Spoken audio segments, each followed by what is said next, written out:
Halo, perkenalkan, saya Rafli Firmansyah, NM1112400002 dan bersama teman saya Atfal Firdaus, NM1112400043. Kita berasal dari Universitas 17 Agustus tahun 1945 Surabaya. Pada video ini, kami akan mempresentasikan tugas ujian akhir semester mata kuliah, advokasi, dan komunikasi kebijakan kelas A dengan mengangkat topik advokasi kebijakan kawasan tanpa rokok.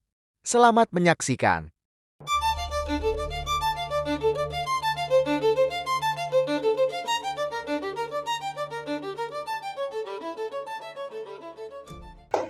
Nah, sebelum membahas solusi yang bisa dilakukan, kita perlu memahami terlebih dahulu apa saja permasalahan yang terjadi dalam penerapan kawasan tanpa rokok atau disebut juga dengan KTR.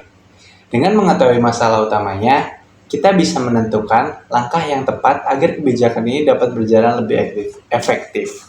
Dari hasil identifikasi, masih banyak masyarakat yang merokok di kawasan yang seharusnya bebas rokok. Hal ini menunjukkan bahwa penerapan KTR masih belum optimal. Penyebabnya antara lain rendahnya kesadaran masyarakat, pengawasan yang belum maksimal, serta penegakan aturan yang masih kurang tegas. Oleh karena itu, diperlukan upaya untuk memperkuat implementasi kebijakan KTR agar tujuannya dapat tercapai. Setelah mengetahui permasalahan utama dalam penerapan kawasan tanpa rokok, langkah selanjutnya adalah melakukan analisis sosial dan pengumpulan data. Nah, jadi di tahap ini tuh bertujuan untuk mencari tahu lebih dalam apa yang menjadi penyebab masalah tersebut. Nah, jadi data ini juga dikumpulkan melalui observasi, survei, wawancara dengan masyarakat dan pihak terkait, serta data instansi yang terkait. Dari hasil pengumpulan data, diketahui bahwa pelanggaran KTR masih sering terjadi karena kesadaran masyarakat yang masih rendah, pengawasan belum maksimal, dan penegakan aturan belum berjalan secara konsisten. Informasi inilah yang kemudian menjadi dasar dalam menyusun langkah advokasi agar kebijakan KTR dapat diterapkan dengan lebih efektif. Setelah masalah dan penyebabnya diketahui melalui analisis sosial dan pengumpulan data, langkah berikutnya adalah mengidentifikasi siapa saja pihak yang perlu dilibatkan dalam proses advokasi. Tahap ini disebut dengan analisis pemangku kepentingan atau disebut juga dengan stakeholder analysis. Tujuannya untuk mengetahui siapa saja yang memiliki peran, tanggung jawab, dan pengaruh dalam mendukung penerapan kebijakan kawasan tanpa rokok. Dalam kebijakan ini, pemerintah daerah berperan dalam menyusun dan menetapkan kebijakan. Dinas Kesehatan memberikan edukasi kepada masyarakat, Satpol PP melakukan pengawasan dan penegakan aturan. Sedangkan fasilitas sekolah, kesehatan, organisasi, masyarakat, dan media massa berperan dalam mendukung pelaksanaan kebijakan di lapangan. Dengan mengetahui peran masing-masing pihak, advokasi dapat dilakukan secara lebih terarah karena setiap stakeholder dapat berkontribusi sesuai tugas dan fungsinya. Nah, setelah kita mengetahui siapa saja pihak yang terlibat, kita bisa menentukan tujuan dari advokasi ini. Tujuannya bukan hanya meningkatkan kepatuhan masyarakat terhadap aturan kawasan tanpa rokok aja, tetapi juga mengajak semua pihak untuk ikut berperan dalam mendukung pelaksanaannya. Dengan adanya sosialisasi yang lebih baik, pengawasan yang lebih rutin, dan penegakan aturan yang lebih konsisten, diharapkan kebijakan KTR ini bisa berjalan lebih efektif. Nah, jadi pada akhirnya, tujuan yang ingin dicapai adalah menciptakan lingkungan yang lebih sehat dan melindungi masyarakat dari paparan asap rokok. Kalau tujuan advokasinya sudah jelas, kita juga perlu menentukan bagaimana cara untuk mencapainya. Disinilah strategi advokasi mulai disusun. Strategi yang dilakukan tidak hanya berfokus pada satu cara, tetapi dilakukan melalui beberapa langkah. Pertama, mengumpulkan data dan bukti ilmiah tentang dampak rokok terhadap kesehatan agar advokasi yang dilakukan memiliki dasar yang kuat. Setelah itu, menyusun rekomendasi kebijakan yang bisa menjadi masukan bagi pemerintah. Selain itu, edukasi kepada masyarakat juga perlu ditingkatkan, supaya mereka lebih memahami pentingnya mematuhi aturan kawasan tanpa rokok. Pengawasan dan penegakan aturan juga harus diperkuat, agar kebijakan tidak menjadi aturan di atas kertas, tetapi benar-benar diterapkan di lapangan. Semua strategi ini tentu membutuhkan kerjasama dan dari berbagai pihak, sehingga penerapan kawasan tanpa rokok bisa berjalan lebih efektif dan memberikan manfaat bagi masyarakat. Selanjutnya yaitu mobilisasi dukungan dan pembangunan jaringan. Mobilisasi dukungan merupakan salah satu tahapan penting dalam advokasi kebijakan kawasan tanpa rokok atau yang disebut KTR. Karena keberhasilan suatu kebijakan tidak dapat dicapai hanya oleh pemerintah, tetapi membutuhkan keterlibatan seluruh pemangku kepentingan. Tujuan utama mobilisasi dukungan adalah membangun komitmen, meningkatkan partisipasi, serta menciptakan kolaborasi yang berkelanjutan antara pemerintah, tenaga kesehatan, lembaga pendidikan, organisasi masyarakat, organisasi yang seprofesi, tokoh agama, tokoh masyarakat, media massa, dunia usaha, dan komunitas peduli kesehatan lainnya. Setiap pihak memiliki peran yang berbeda, namun saling melengkapi dalam mendukung penerapan kawasan tanpa rokok ini.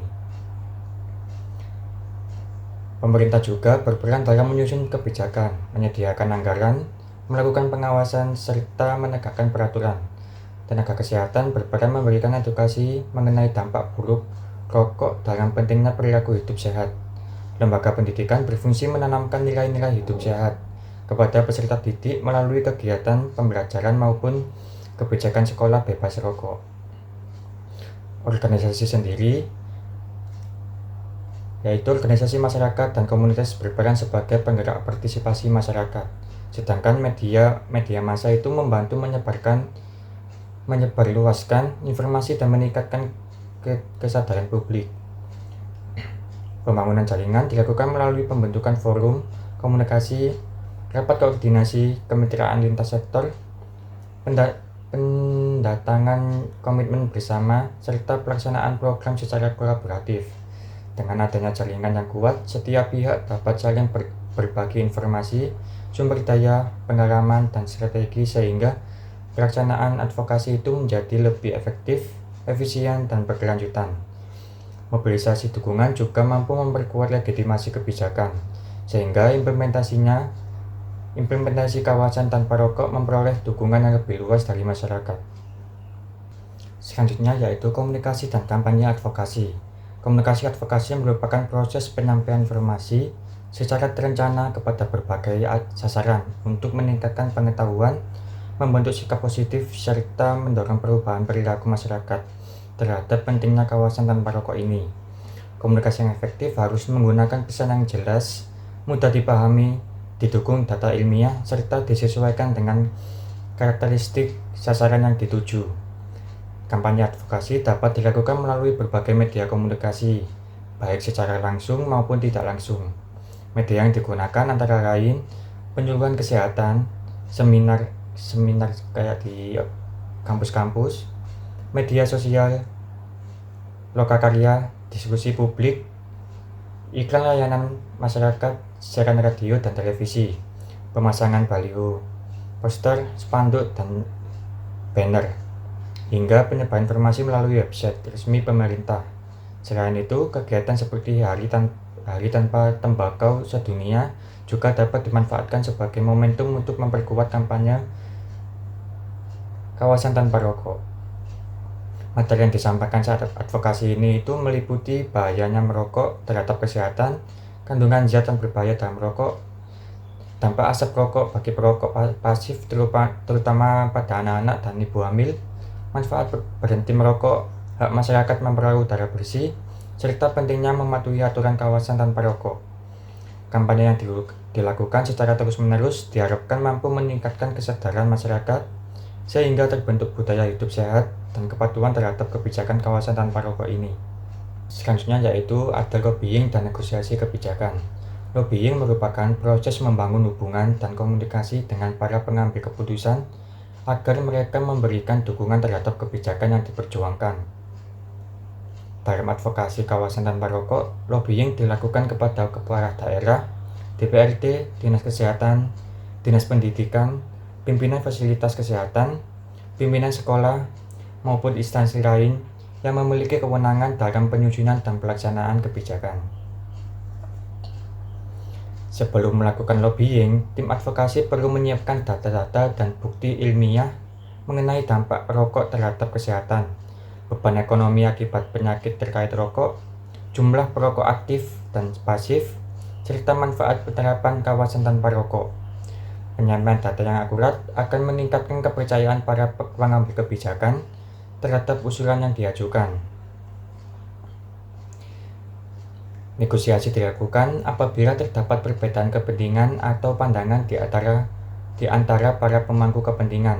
Dalam proses ini, diperlukan kemampuan komunikasi, diplomasi, dan penyelesaian konflik agar dapat mencapai kesepakatan yang menguntungkan semua pihak tanpa mengurangi tujuan utama perlindungan kesehatan masyarakat.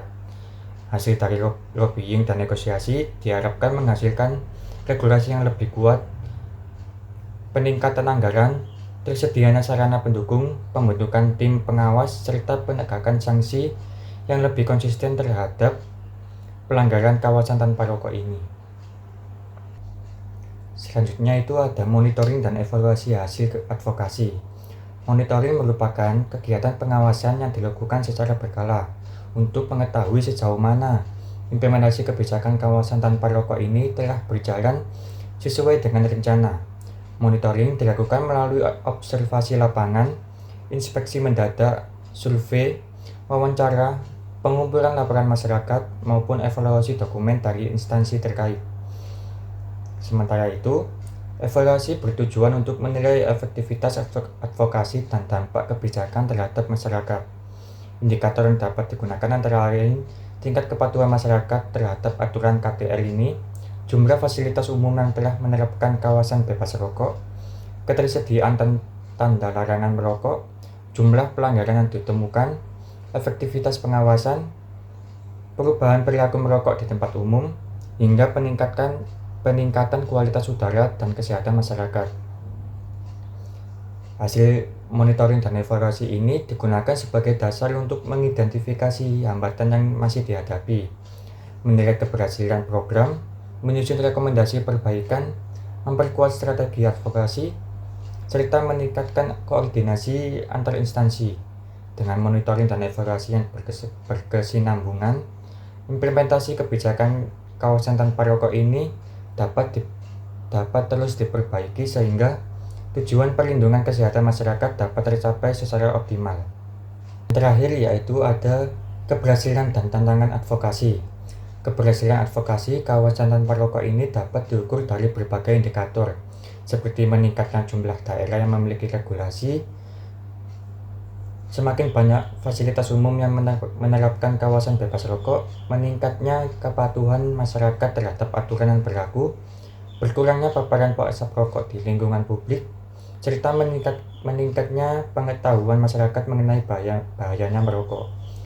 Keberhasilan juga ditunjukkan dengan adanya dukungan politik dari pemerintah, tersedianya anggaran, meningkatnya kerjasama lintas sektor, serta terbentuknya budaya hidup sehat di masyarakat. Meskipun demikian, pelaksanaan advokasi masih menghadapi berbagai tantangan. Salah satunya adalah budaya merokok yang masih dianggap sebagai kebiasaan sosial sehingga sulit diubah dalam waktu singkat. Selain itu, masih terdapat rendahnya kesadaran masyarakat mengenai hak memperoleh lingkungan bebas asap rokok. Kurangnya kepatuhan terhadap peraturan, keterbatasan jumlah petugas pengawas, minimnya anggaran, lemahnya koordinasi antar instansi, serta belum optimalnya penegakan sanksi terhadap pelanggaran. Kota Surabaya terus menyosialisasikan perda kawasan tanpa rokok. Kali ini sejumlah kampus di Surabaya yang jadi sasarannya.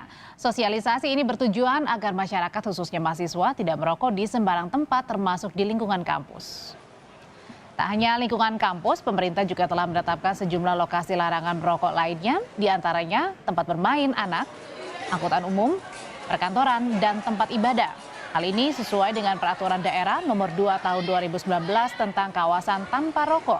Jika nantinya masyarakat melanggar seperti ditemukan puntung rokok di kawasan tanpa rokok, pemerintah tak segan memberlakukan denda sebesar Rp250.000 untuk sanksi perorangan hingga Rp50 juta untuk instansi dan perkantoran.